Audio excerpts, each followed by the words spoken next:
അമ്പലത്തിലെ തീർത്ഥക്കുളം രുദ്രതീർത്ഥം എന്നാണ് ഇതിന് പറയാം. ഇതിന് വലിയൊരു ഐതിഹ്യമുണ്ട്.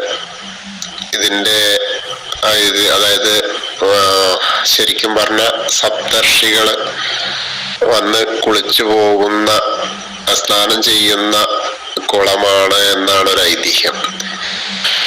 അപ്പോ അത്രയും വളരെ പ്രശസ്തമായ, കാരണം ഇതിന് കൂടുതൽ ഒന്നാമത് പറയാനുള്ളത്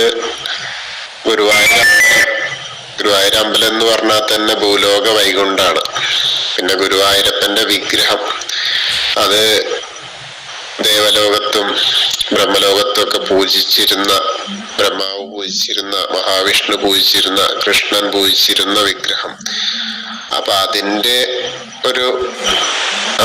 ഇതിന്റെ വലിയ ഒരു ശാഖ അങ്ങനെയുള്ളതാവുമ്പോ, പിന്നെ നിർമ്മാല്യത്തിന് മുൻപ് രാത്രി നട അടച്ചാൽ ഗുരുവായൂരപ്പന് പൂജ ചെയ്യുന്ന ദേവകളാണ്, ദേവകൾ പൂജിക്കുന്നു എന്നൊക്കെ പറയുമ്പോ ഈ സപ്തർഷികൾ വന്ന് ഇവിടെ കുളിക്കുന്നു എന്ന് പറയുന്നതും നമുക്ക് വിശ്വസിക്കാൻ പറ്റുന്നത് തന്നെയാണ്.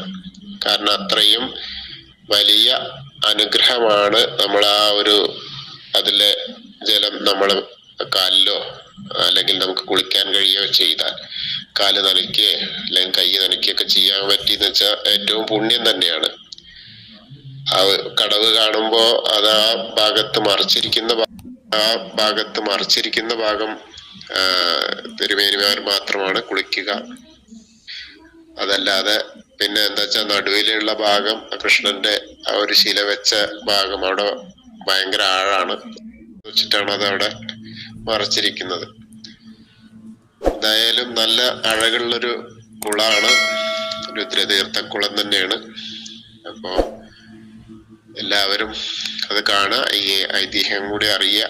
അപ്പൊ അതിന്റെ ഒരു കാര്യമാണ്. എല്ലാവർക്കും പ്രദമാവട്ടെ. പറ്റാവുന്നവരെല്ലാവരും ഷെയർ ചെയ്യുക, സബ്സ്ക്രൈബ് ചെയ്യുക, ലൈക്ക് ചെയ്യുക. പറ്റുന്നവരെല്ലാം തീർത്ഥക്കുളത്തില് കയ്യും കാലും കഴുകിയിട്ടോ അല്ലെങ്കിൽ കുളിച്ചിട്ടോ ആണ് ഭഗവാനെ ദർശിക്കാൻ ചെല്ലേണ്ടത്.